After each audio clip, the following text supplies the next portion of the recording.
we shall walk again, we shall scale the heights, and in the name of the Almighty God, I do not believe that God created Kenya and decreed that a son of Mulembe or a daughter of Mulembe will also never get up there. We will and we shall. It depends on you. We shall do our part. You do your part. May God bless you. Thank you. Asante sana. Thank you, Senator. Now I would like to bring in the party leader of KANU and Senator for Baringo, Jamugevoyo.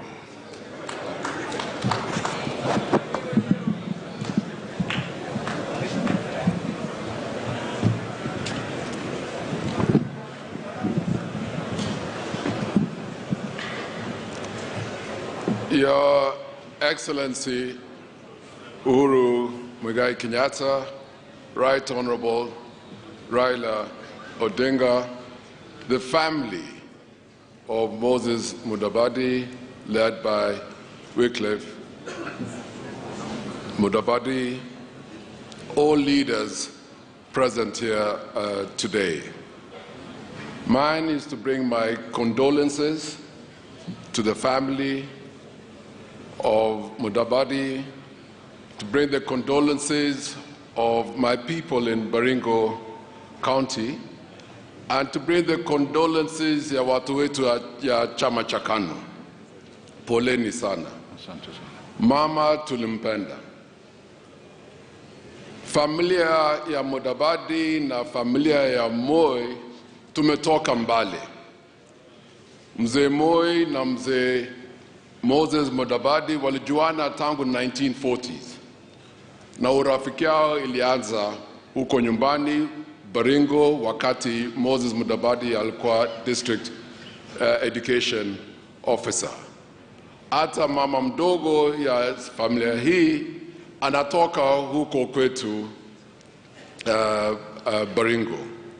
Na nilimejua hii familia, urafiki ya mzee na Moses, na hiyo rafiki iliendelea na ikashika mimi na rafiki yangu Musalia Mudavadi. Na pia Mungu ya ajabu, rafiki iliendelea pia na ikashika watoto wetu Moses na ndugu zake na Morinde msichana ni rafiki ya watoto wangu. So huyo umoja na urafiki na upendano inaendelea kwa hii family. So wakati ndugu yangu alipoteza mama wetu, tulisikia uchungu sisi zote. Wakati tulikuwa nakuja hapa, huyu mama ambaye anapumzika hapa hakukuwa na ubaguzi. She treated us the same way she treated her own children.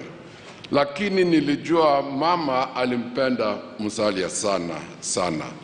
Pole ndugu yangu, pole pole. Nikimaliza yangu ningependa niseme hivi.